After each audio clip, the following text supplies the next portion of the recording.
Hello students, मैं चंद्र प्रकाश सोलंकी आपका apex classes के डिजिटल प्लेटफॉर्म पर हार्दिक स्वागत करता हूं। स्टूडेंट्स, हम आज बात करेंगे गोलीय दर्पण से संबंधित कुछ प्रश्नों के बारे में।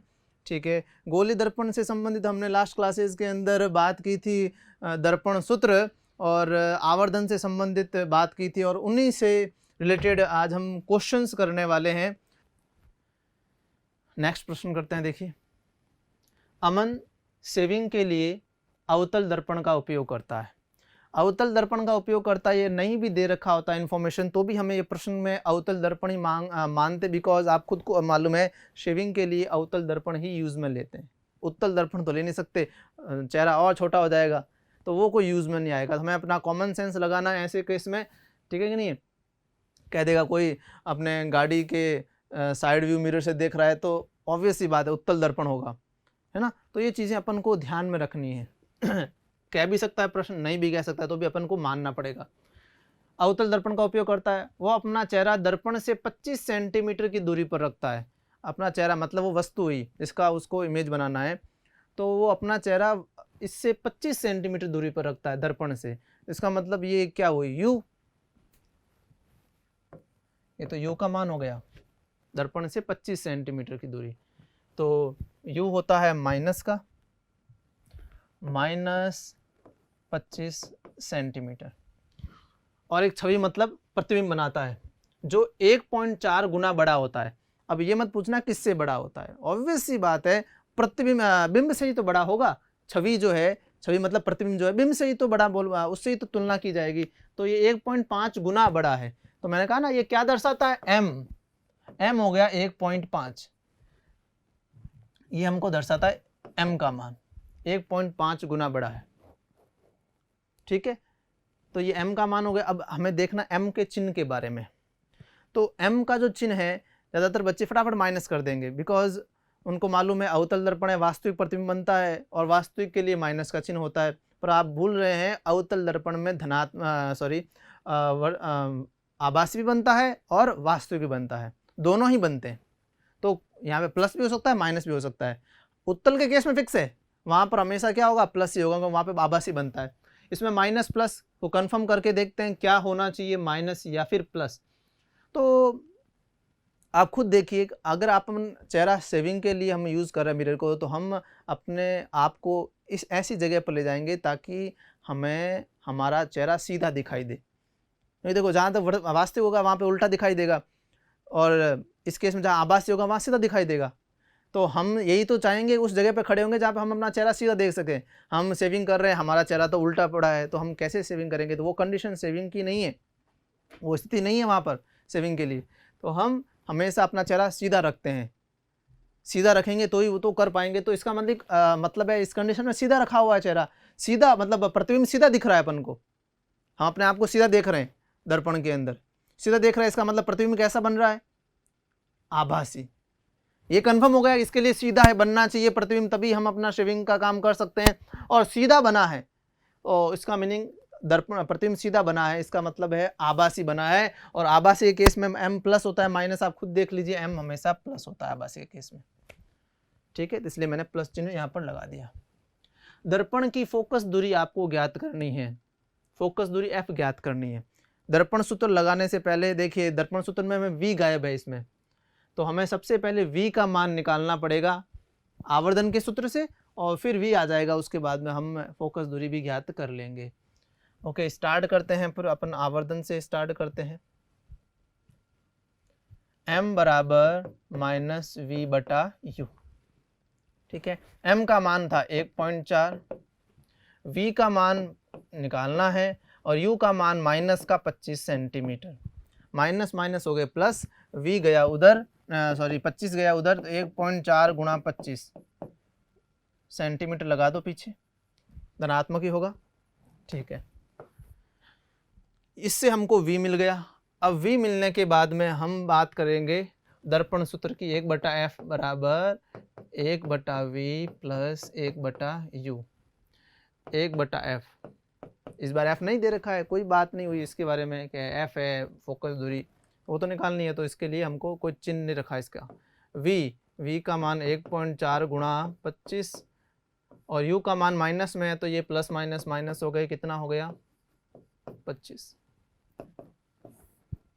1.4 गुणा 25, इसमें लगाया भाग इसका 1, इसमें लगाया चलिए 1.4, ऊपर क्या बचा माइनस का 0.4 और ये नीचे बचा 1.4 गुणा 25।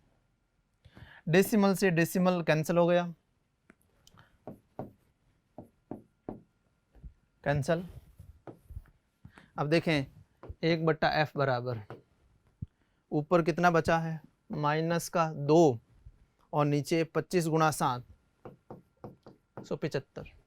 ठीक है, अब f का मान निकालने के लिए इसको रेसिप्रोकल कर देंगे, व्युत्क्रम कर देंगे, तो माइनस 175/2 भाग लगा दीजिए, सेंटीमीटर है तो ये सेंटीमीटर में ही रहेगा। f का मान मिल गया अपन को इस केस में। ठीक है, तो इस तरीके से फोकस दूरी, और देखिए फोकस दूरी का जो साइन है वो कैसा है माइनस का, और माइनस का साइन कंफर्म करता है कि हाँ ये अवतल दर्पण के लिए ये आंसर है, तो ये लगता है हाँ ये ठीक है, रॉन्ग तो नहीं है, मतलब कंफर्म नहीं है, तो माइनस साइन ये कहता है कि हाँ माइनस का होना चाहिए, माइनस का आ भी रहा है। वो अपने मैच द कॉलम है ना, मिलान करना है आपको, और इसमें जो है मल्टीपल कह सकते हैं, एक से अधिक मिलान भी कर सकते हैं, किसी एक का मिलान एक से अधिक से भी किया जा सकता है, तो ये उस क्वेश्चन के अंदर से है। तो ये जो m दे रखा है वो आवर्धन है, कॉलम 2 में फर्स्ट 2 में तो अवतल दर्पण के बारे में है, और सेकंड 2 के अंदर प्रतिबिंब के बारे में बात की गई है। तो इनमें दोनों में से एक हो सकता है, इन दोनों में से भी एक हो सकता है आंसर। तो स्टार्ट करते हैं, पहला जो है ए को किससे ज्वाइन किया जाए, तो ए को किससे ज्वाइन करें, तो m की वैल्यू है -2। अब इसमें आप माइनस साइन को देखें तो क्लियरली दिखता है माइनस साइन से कि प्रतिबिंब कैसे प्रतिबिंब की तरह इशारा कर रहा है हमें, वास्तविक या आभासी की तरफ, वास्तविक प्रतिबिंब की तरफ। हम इसको PQRS बोल देते हैं, ये PQRS। तो माइनस का साइन जो है वो इंडिकेट करता है वास्तविक प्रतिबिंब की तरफ, तो इसका मीनिंग है पक्का वास्तविक प्रतिबिंब है। तो इसका मतलब R तो है ही है इस केस में, जब -2 हो माइनस कुछ भी माइनस हो तो वास्तविक मतलब वास्तविक प्रतिबिंब तो पक्का है इस केस में। अगर -2 है तो इसका मतलब वास्तविक प्रतिबिंब वहाँ पे बना है। ठीक है, अब ये कौन से दर्पण से संभव है ये भी हम देख लेते हैं। सबको मालूम है उत्तल दर्पण से वास्तविक प्रतिबिंब कभी भी संभव नहीं है, अवतल दर्पण से वास्तविक प्रतिबिंब संभव है। तो उत्तल दर्पण तो कैंसिल हो गया पहले से, उसका तो सोचना ही नहीं। चलो इसमें वास्तविक प्रतिबिंब संभव है क्या, 2 भी संभव है क्या, सिर्फ माइनस का देख कर तो ना फाइनलाइज करेंगे हम, संख्या भी देखो आगे है ना। 2 होने का मीनिंग क्या है, प्रतिबिंब का बड़ा बनना।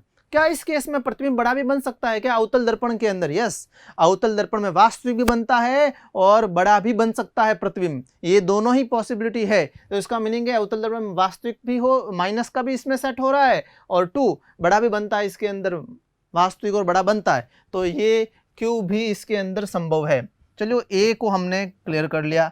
अब B को किससे हम मिलान करें, B है -1/2।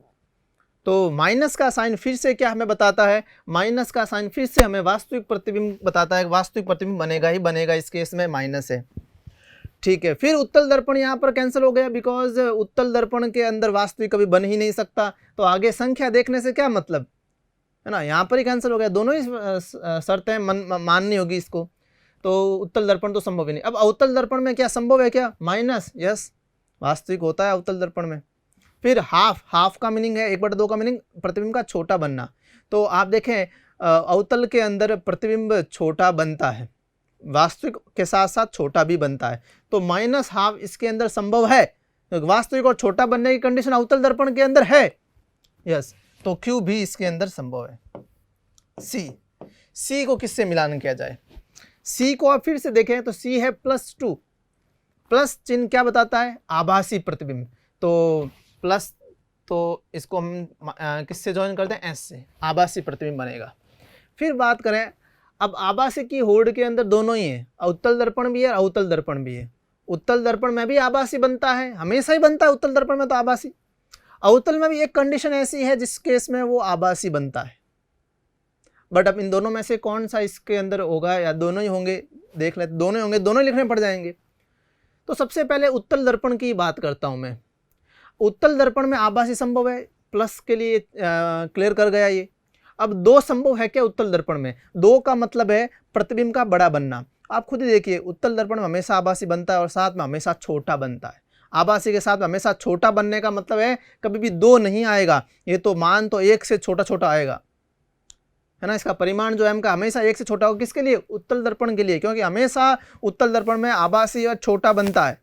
तो ये दो तो संभव है ही नहीं इसके लिए, फिर तो उत्तल दर्पण में ये दो क्लियर नहीं कर पाता, इसलिए ये कैंसिल, उत्तल दर्पण नहीं होगा। क्या अवतल में ये संभव है क्या? यस, अवतल के अंदर प्लस आभासी प्रतिबिंब बनता है, एक कंडीशन है जब वो एफ और पी के बीच में रहता है। बट दो संभव है क्या? आप खुद देखें, जब उस समय आभासी बनता है तब आभासी के साथ साथ उस केस में बड़ा बनता है। आप याद कीजिए वो प्रतिबिंब निर्माण आभासी के साथ में अवतल दर्पण के अंदर बड़ा बनता है, आवर्धित बनता है। तो इसका मतलब दो संभव है इस केस में। तो कौन सा आंसर हो गया इसका? क्यू। चौथा डी का हम देखते हैं, डी में कौन सा हो सकता है और कौन सा नहीं हो सकता है। +1/2।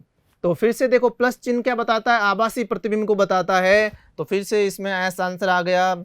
और हाफ, अब देखें इसमें कौन जीतता है, उत्तल या अवतल?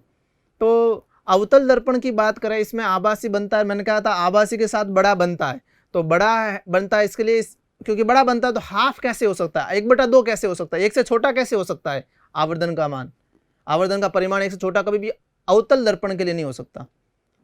मतलब आभासी भी हो और एक से छोटा हो, ये नहीं हो सकता, क्योंकि जब जब आभासी बनता है अवतल दर्पण में तब तब बड़ा बनता है, ये फिक्स है। तो आभासी है ठीक है, पर बड़ा बनता है ना, 1/2 संभव नहीं। उसके अंदर देखें तो इसके अंदर केस यही है, हमेशा आभासी और छोटा, हमेशा आभासी और छोटा, तो आभासी और छोटा इसके अंदर है। तो ये कौन सा है? पी। तो इस तरीके से हमने ये आंसर निकाल दिए। कई बार क्वेश्चन आता है कंपटीशन एग्जाम में, कई बार प्रश्न पूछ लेते हैं कॉलम मिलान से रिलेटेड, और इसके अंदर अगर हमें प्रतिबिंब निर्माण की सारी चीज़ें अगर हमें मालूम हो, अच्छे से पढ़ा हुआ है, तो हमें ये इजीली हम इसको टैकल कर लेते हैं। ठीक है, अब नेक्स्ट क्वेश्चन पर बढ़ते हैं अपन। लंबाई 10 सेंटीमीटर की एक रॉड, फोकस दूरी जिसकी है 10 सेंटीमीटर, ओके, क्या अवतल दर्पण के मुख्य अक्ष के सहारे इस तरह से स्थित है कि इसका ध्रुव के समीप वाला सिरा ध्रुव से 20 सेंटीमीटर दूर है। ठीक है, रॉड के प्रतिबिंब की लंबाई है, इन चारों में से रॉड के प्रतिबिंब की लंबाई कौन सी, हमें ये ज्ञात करनी है। सबसे पहले इस कहानी को वापस समझे। एक रॉड है, ये देखिए एक रॉड है, इस रॉड की लंबाई ये है। इस रॉड को जो है कैसे रखा गया है? मुख्य अक्ष के लंबवत नहीं रखा गया है, मुख्य अक्ष के सहारे रखा गया है, देखो लिखा हुआ है, ठीक है कि नहीं। और रॉड को वैसे सहारे रख सकते हैं, रॉड पतली रॉड मान के चलते हैं तो सहारे रखा हुआ है, ये भी हम कॉमन सेंस से यही मानना पड़ेगा, पर लिखा हुआ है तो और समझ गया। मुख्य अक्ष के यूँ सहारे ऐसे रखा गया है, मुख्य अक्ष होगी उसके सहारे यूँ रखा गया है और उसकी लंबाई दे रखी है। अब इसने कहा है कि इसका जो ध्रुव के समीप वाला सिरा है, तो मैं एक बार डायग्राम बना के बताता हूँ आपको।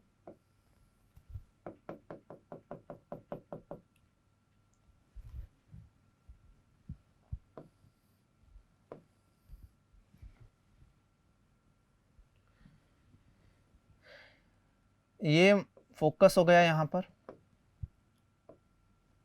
ये हो गया, ठीक है। अब जैसे रॉड को ऐसे रखा गया है, अच्छा इसकी लंबाई वगैरह भी ये तो दर्शा देते हैं ना, इसके अंदर ये भी दर्शा दें अपन कि यहाँ से यहाँ तक फोकस दूरी कितनी है 10 सेंटीमीटर, तो ये 10 सेंटीमीटर हो गया। अब क्योंकि ये यहाँ से यहाँ तक 10 सेंटीमीटर, फिर यहाँ से यहाँ तक कितना हो गया, ऑब्वियस सी बात है 20 सेंटीमीटर, ठीक है, क्योंकि ये वक्रता केंद्र है ना, इसलिए रॉड है 10 सेंटीमीटर की और रॉड को ऐसे रखा गया मुख्य अक्ष से सहारे। बट मुख्य अक्ष से सहारे ऐसे रखा गया है कि देखिए अगर रॉड ऐसे है तो ये वाला सिरा, दो सिरे हैं इसके, एक सिरा ये एक सिरा ये वाला जो सिरा है वो सिरा कौन सा कहलाएगा, ध्रुव के नज़दीक वाला, क्योंकि देखिए ध्रुव यहाँ पर है और ये ध्रुव के नज़दीक वाला सिरा कहलाएगा और ये ध्रुव से दूर वाला सिरा कहलाएगा। तो दिया हुआ है ध्रुव के नज़दीक वाला सिरा जो है वो ध्रुव से 20 सेंटीमीटर दूर है, तो ध्रुव से नज़दीक वाला जो सिरा है वो ध्रुव से 20 सेंटीमीटर दूर है। तो इस तरीके से रखी गई है रॉड, समझ गए आप? तो रॉड कुछ इस तरीके से रखी गई है।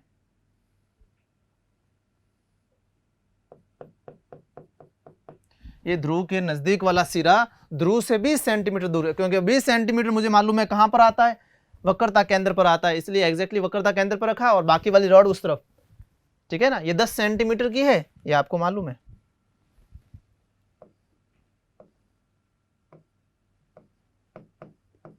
ये 10 सेंटीमीटर की रॉड है इस तरीके से।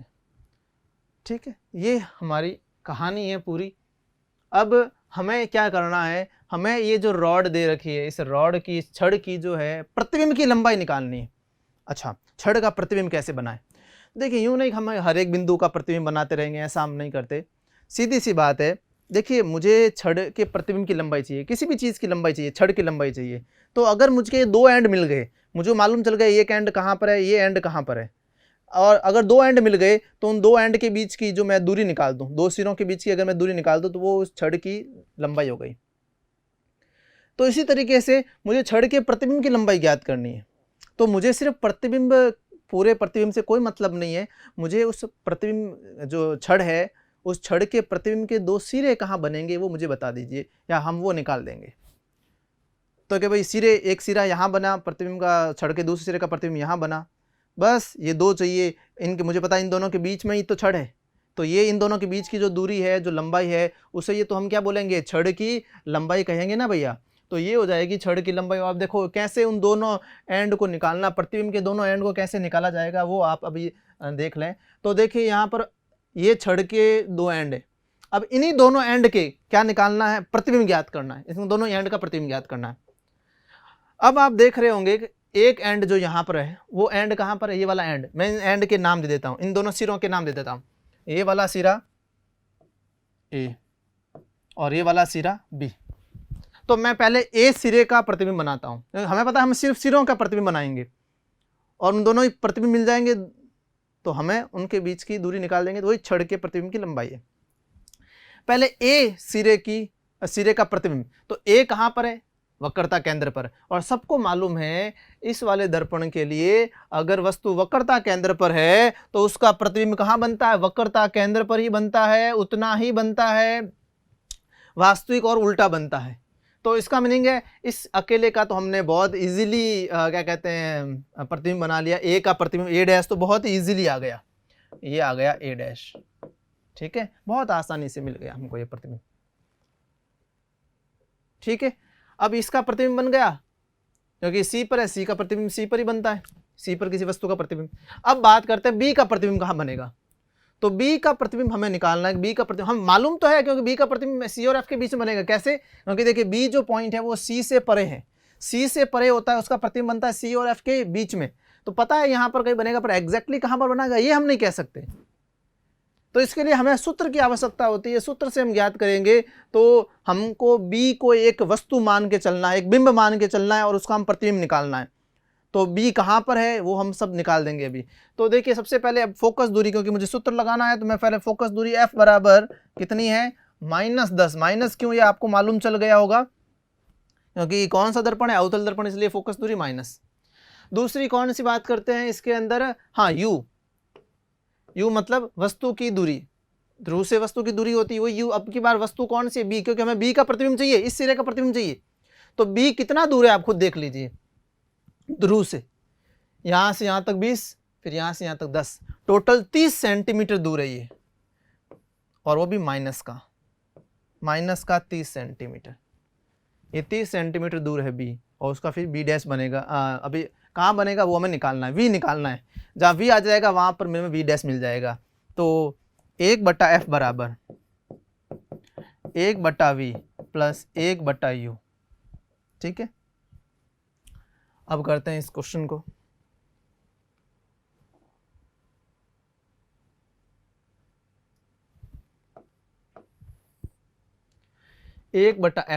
एफ का मान क्या है इधर, -10 बराबर 1/v, वी हमको निकालना है इस केस में, प्लस 1/u, यू हमारे पास -30 ऐसे प्लस माइनस माइनस हो गया।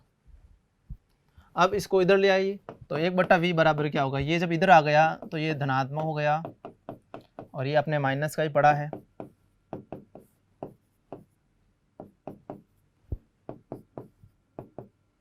कितना हो गया, -2/30, 1/v इजिकल्स टू -1/15।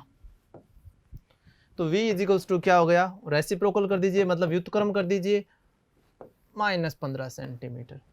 अब v 15 सेंटीमीटर, इसका मतलब ये है कि b डैश बनेगा ध्रुव से 15 सेंटीमीटर, इधर भी हो सकता है इधर भी हो सकता है। अब माइनस का चिन्ह ये बताता है किधर होगा, माइनस का चिन्ह देखिए, v माइनस कब होगा, जब उस तरफ बनेगा। अब तो हम ध्रुव से उधर जाएंगे तभी तो माइनस का हो गया। इसका मीनिंग है 15 सेंटीमीटर इस तरफ 15 सेंटीमीटर।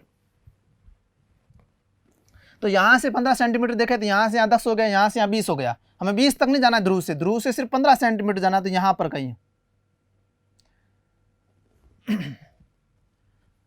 और एक और बात ध्यान रखिएगा, यहाँ पर यूं थोड़ा सा छोटा भी बनता जाएगा, ऐसा इस तरीके से रॉड बनेगी।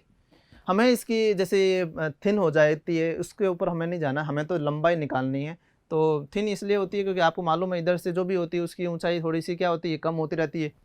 जितना उधर होता है तो वैसे उतना ही छोटा बनता है इस तरफ। तो इसलिए कुछ इस तरीके से प्रतिबिंब बनता है। एक्चुअल में प्रतिबिंब बना के बताया मैंने, तो इस तरीके से प्रतिबिंब बनेगा आपका।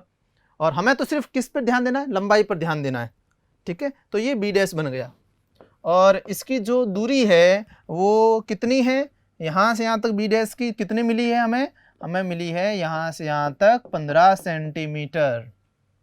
ओके, अब देखिए आप दोनों ही एंड को ज्ञात कर चुके हैं, दोनों ही मतलब प्रतिबिंब को दूरी निकालनी थी तो प्रतिबिंब के दोनों ही एंड के बारे में हम बात कर चुके हैं। ये दोनों ही एंड मिल गए, ये भी और ये भी, ठीक है। तो अब हम इन दोनों के बीच की दूरी निकाल देंगे, तो यही तो प्रतिबिंब की लंबाई हो गई, रॉड के प्रतिबिंब की लंबाई। तो इन दोनों के बीच की दूरी कितनी है, तो 20 में से माइनस कर दीजिए 15, क्योंकि देखिए इतने में से अगर इतना रफ कर दें तो ये छड़ की तो लंबाई मिलेगी, प्रतिबिंब की लंबाई तो बची है।